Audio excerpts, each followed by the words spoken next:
Hi കൂട്ടുകാരെ, M G Varghese Strange വ്ളോഗ്സിലേക്ക് ഇവരെ സ്വാഗതം ചെയ്യുന്നു കേട്ടോ.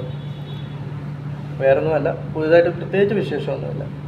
ഇന്നത്തെ പോലെ തന്നെയുള്ള കാര്യങ്ങളാണ് കേട്ടോ. ഇവിടെ ലൈറ്റും സെറ്റപ്പും ഒന്നുമില്ല, ജസ്റ്റ് പുറത്തുനിന്ന് വരുന്ന വെട്ടം തന്നെയാണ് ഇവിടെ ഉള്ളത്. പ്രത്യേകിച്ചൊരു കമൻറ്റോ റീസൺസോ ഒന്നും എനിക്ക് പറയാനില്ല. പുറത്തുനിന്ന് ഗസ്റ്റ് വരുന്നുണ്ടോ നോക്കണം, അത് ഇടയ്ക്ക് കയറി കണ്ടിട്ടുള്ളത്. എന്നത്തെ പോലെ തന്നെ ഞാൻ ഇന്നേ വരെ എൻ്റെ റെസ്റ്റോറൻറ്റിൻ്റെ അല്ലെങ്കിൽ എൻ്റെ സർവീസിൻ്റെ ഫീൽഡിനെ പറ്റി ഞാനങ്ങനെ പ്രത്യേകിച്ചൊരു സങ്കടമോ പരാതിയോ അങ്ങനെ ഒന്നും ഞാൻ നിങ്ങളുമായിട്ട് ഷെയർ ചെയ്തിട്ടില്ല. കാരണം ഞാൻ കോഴ്സ് പഠിച്ചു കഴിഞ്ഞ കാലങ്ങൾ തൊട്ട് തന്നെ ഞാൻ ഈ ഫീൽഡിൽ തന്നെ ഇറങ്ങിയവനാണ്. എൻ്റെ പഠിത്തം ഇതല്ല, അത് ഞാൻ പിന്നീട് ഒരു ദിവസം നിങ്ങളുമായിട്ട് ഷെയർ ചെയ്യാം. ഞാൻ പഠിച്ചത് ഇതല്ല, പക്ഷേ ഇതിൻ്റെ ആനുപാതികമായിട്ടുള്ളൊരു കോഴ്സാണെന്ന് മാത്രമേ ഉള്ളൂ. അങ്ങനെ തന്നെ സന്തോഷത്തോടുകൂടി തന്നെയാണ് ഇത്രയും കാലം പോയിക്കൊണ്ടിരിക്കുന്നത്. പക്ഷേ അടുപ്പിച്ച് 2-3 ദിവസമായിട്ട് മനസ്സിന് അങ്ങേയറ്റം വിഷമമുണ്ട്. കാരണം നമ്മൾ ചെയ്യുന്ന ജോലി അല്ലെങ്കിൽ എനിക്ക് അങ്ങോട്ട് സാറ്റിസ്ഫാക്ഷൻ കിട്ടുന്നില്ല, സംതൃപ്തി കിട്ടുന്നില്ല. എന്തുകൊണ്ടാണെന്ന് എനിക്കറിയത്തില്ല. അങ്ങേയറ്റം ഒരു മനസ്സിന് ഭയങ്കര വിഷമം തരുന്ന ഒരു അവസ്ഥയിലോട്ട് മനസ്സ് മുന്നോട്ട് പോയിക്കൊണ്ടിരിക്കുക. പക്ഷേ എൻ്റെ വീഡിയോ നിങ്ങൾ കാണുമ്പോൾ നിങ്ങൾ ഓർക്കും, ദൈവം ഇവൻ ഇങ്ങനെയൊക്കെ പറയുന്നത് എന്തിനാ, ഇവൻ ഒരു എങ്ങനെയാണ് സന്തോഷം തരുന്ന രീതിയിലുള്ള സംസാരമല്ലേ വേണ്ടത്. പക്ഷേ ഞാൻ അതൊന്നുമല്ല പറയുന്നത് കേട്ടോ.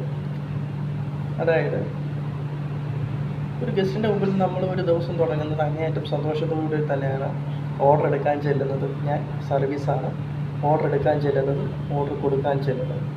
അപ്പോൾ ഈ ഗസ്റ്റ് നമ്മൾ എടുക്കേണ്ടതൊക്കെ ചില സമയത്ത് ചില ഗസ്റ്റ് ഒരു ജാളിത്യം നിറഞ്ഞ രീതിയിലുള്ളവരൊക്കെ നമ്മുടെ മുമ്പിലേക്ക് വരും. അങ്ങേയറ്റം നമ്മളോടുകൂടി ഒരു ഈർഷ്യാ മനോഭാവത്തോടുകൂടി പെരുമാറുന്നവർ. നമ്മൾ ചിരിച്ച് അവരുടെ മുമ്പിൽ നിന്നാൽ പോലും നമ്മളൊരു പുച്ഛമായിട്ട് കാണുന്നൊരു സൊസൈറ്റിയാണ് ഇപ്പോൾ വളർന്ന് വന്നുകൊണ്ടിരിക്കുന്ന ഒരു സൊസൈറ്റി. പക്ഷേ ബേസിക്കലി അവർ ജോലി ചെയ്യുന്ന സ്ഥാപനത്തിലോട്ട് ചെന്ന് കഴിഞ്ഞാൽ നമുക്കപ്പം മനസ്സിലാകും അവരാരാണ് അവിടെ. അപ്പോഴാണ് ഞാൻ ചിന്തിക്കുന്നത് നമ്മളാരാണ് ഇവിടെ. പക്ഷേ ഹോട്ടൽ മേഖലയുടെ വ്യത്യാസമെന്ന് വെച്ച് കഴിഞ്ഞാൽ ആര് വന്നാലും നമുക്ക് തുല്യരാണ്. ധനവാൻ വന്നാലും എങ്ങനെ, ബൈബിളിലത്തെ പോലെ പാവപ്പെട്ടവൻ വന്നാലും അതുപോലെ ധനവാൻ വന്നാലും നിങ്ങൾ എല്ലാവരെയും ഒരുപോലെ കാണണമെന്ന് ബൈബിൾ പറയാറുണ്ട്. ഞാൻ ഇതുമായിട്ട് കമ്പയർ ചെയ്യുമല്ല. അപ്പോൾ ജീവിതത്തിൽ ഒരുപാട് കഷ്ടനഷ്ടങ്ങളൊക്കെ വരും കേട്ടോ. നമ്മളതെല്ലാം കണ്ട് തരണം ചെയ്തൊക്കെ നിൽക്കണം. അപ്പോൾ എൻ്റെ ചിന്താഗതി ഇത്രയേ ഉള്ളൂ, എന്താണ് നമ്മൾ ചെയ്യേണ്ടത്. കാരണം കുറച്ച് ദിവസമായിട്ട് എനിക്ക് മനസ്സിന് ഭയങ്കരധികം വിഷമമാണ്. ഈ ഫീൽഡിൽ നിന്ന് തന്നെ മാറണമെന്ന്. പക്ഷേ ഞാൻ എൻ്റെ വീട് കെട്ടിപ്പൊക്കിയതും അല്ലെങ്കിൽ ജീവിതം മുന്നോട്ട് എത്തിച്ചതുമെല്ലാം ഈ ഒരു ഹോട്ടൽ ഫീൽഡിൽ നിന്ന് തന്നെയാണ്. അതിനെനിക്കൊരു സംശയവുമില്ല.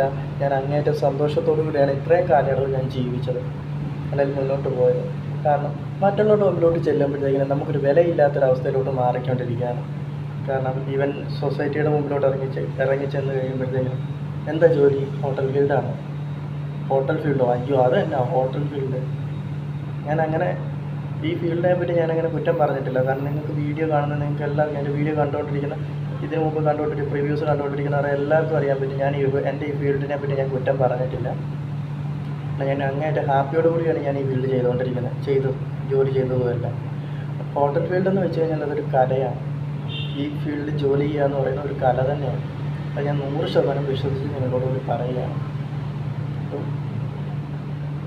എനിക്ക് ആ സന്തോഷം കണ്ടെത്തിയെങ്കിൽ മാത്രമേ എനിക്ക് ഫീൽഡിൽ ഇനിയും മുന്നോട്ട് പോകാൻ സാധിക്കത്തുള്ളൂ. എൻ്റെ ഈ വീഡിയോ കാണുന്നവർ എനിക്കതിനോട് ഉത്തരം തരണം. വേറൊന്നും കൊണ്ടല്ല, എനിക്ക് ഉത്തരം കണ്ടുപിടിക്കാൻ പറ്റുന്നില്ല. അപ്പോൾ വീണ്ടും നാളെ അടുത്തൊരു വീഡിയോ ആയിട്ട് വരുന്നത് വരെ നന്ദി, നമസ്കാരം, താങ്ക് യു.